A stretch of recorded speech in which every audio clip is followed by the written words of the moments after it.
अस्सलामुअलैकुम दोस्तों, आज की वीडियो बहुत ही इंटरेस्टिंग होने वाली है। चलें शुरू करते हैं।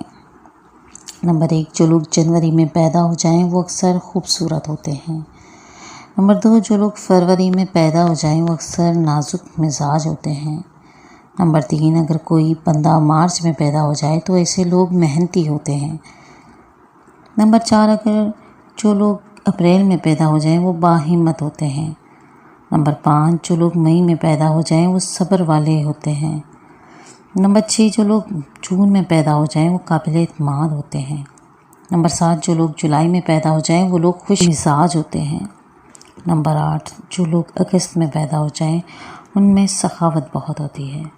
नंबर 9, अक्टूबर में जो लोग पैदा हो जाएं वो बहुत मासूम होते हैं। नंबर 10, जो लोग नवंबर में पैदा हो जाएं वो बहुत ज़हीन होते हैं। नंबर 11, जो लोग दिसंबर में पैदा हो जाएं वो अक्सर मुखलिस होते हैं। दोस्तों, वीडियो कैसी लगी और हमें कमेंट में बताएं कि आप किस महीने में पैदा हुए हैं। मैं इंतज़ार करूंगी आपकी कमेंट का। शुक्रिया।